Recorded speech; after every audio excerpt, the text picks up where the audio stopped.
Je lis du livre de Genèse, chapitre 17,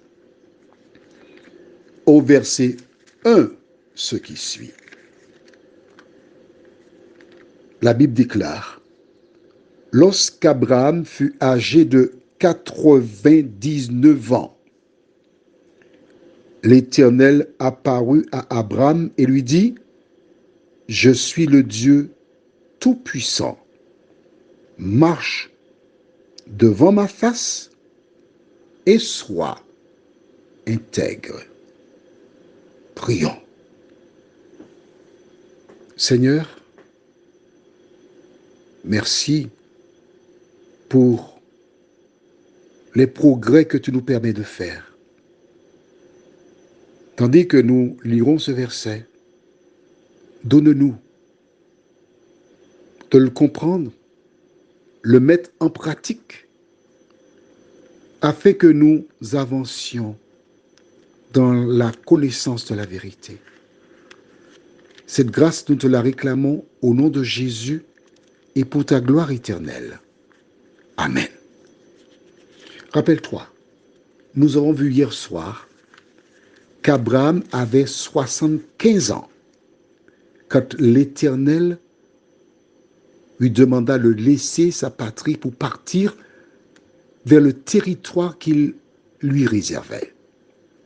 Ce matin, on voit que Dieu, non pas ce matin, ce soir, parce que j'ai hâte de voir déjà le grand matin. Ce soir, Dieu revient et lui dit, alors qu'il a 99 ans, l'Éternel apparut à Abraham et lui dit: je suis le Dieu Tout-Puissant. Marche devant moi et sois intègre. Marche devant ma face et sois intègre. Ce mot est important parce qu'il nous indique comment Dieu désire que nous marchions devant lui.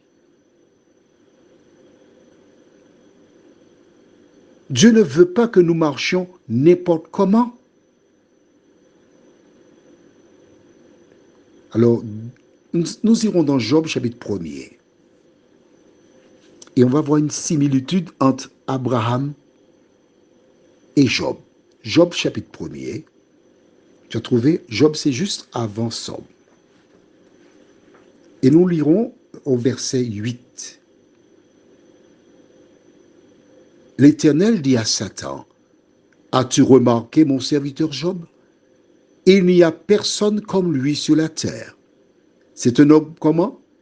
Intègre et droit, craignant Dieu et se détournant du mal. Nous comprenons que lorsque Dieu revient vers Abraham, il a un message pour lui. Pourquoi 24 ans? C'est ça la question.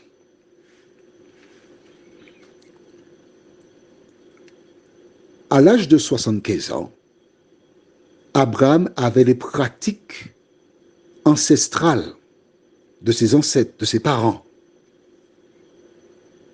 Quand Israël laissera l'Égypte pour Canaan, il fallait qu'il passe 40 ans dans le désert pour, entre guillemets, se purifier.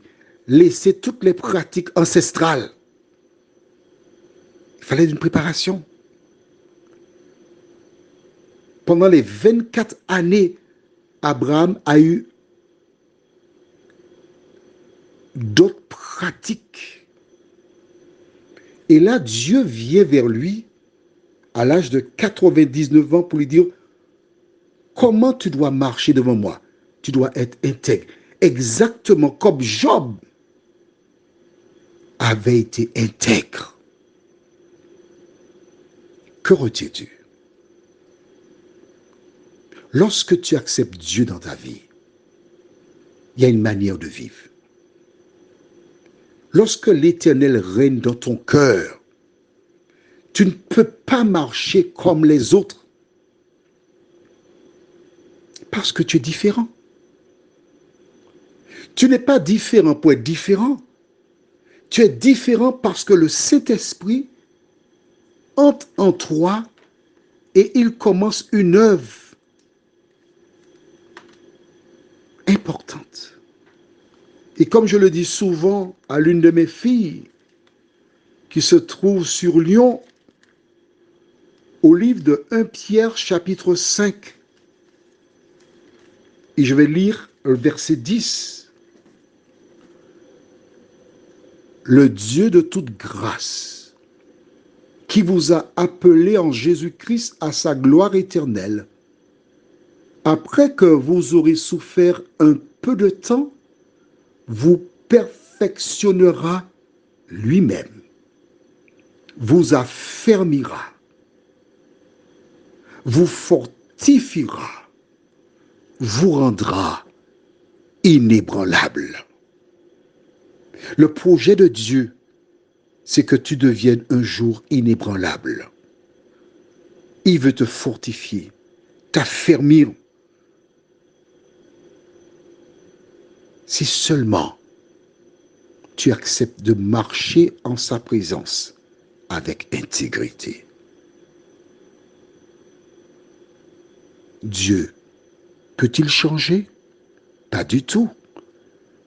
Puisque Jésus-Christ, dans Hébreux 13, verset 8, est le même hier, aujourd'hui, demain et éternellement. Malachie 3, verset 6, je suis l'Éternel, je ne change pas. Ce que Dieu demandait à Abraham, c'est ce qu'il demande à chacun de nous. Alors, est-ce que tu marches devant Dieu avec intégrité? Ou est-ce que tu utilises le système D? Un homme qui paie mon loyer, un autre les courses, un autre l'assurance, etc.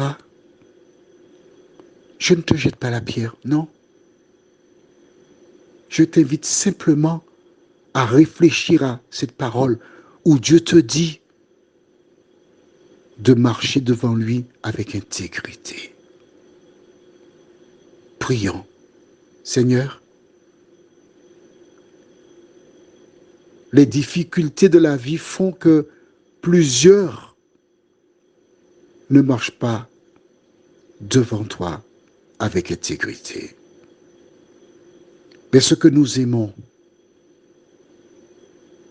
c'est que le Saint-Esprit nous éclaire en tout temps afin de nous transformer.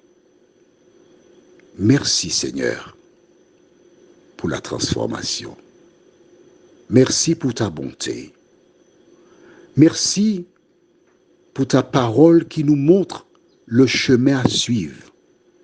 Permets que nous puissions te suivre en tout temps, nous t'en prions. Au nom de Jésus pour ta gloire éternelle. Amen. Que l'Éternel veille sur ton sommeil. Que ses anges veillent sur ta demeure. Que le sang de Jésus te purifie de tout péché. Et que le Saint-Esprit maintienne la parole en toi jusqu'au retour de Jésus. Je te souhaite une bonne nuit.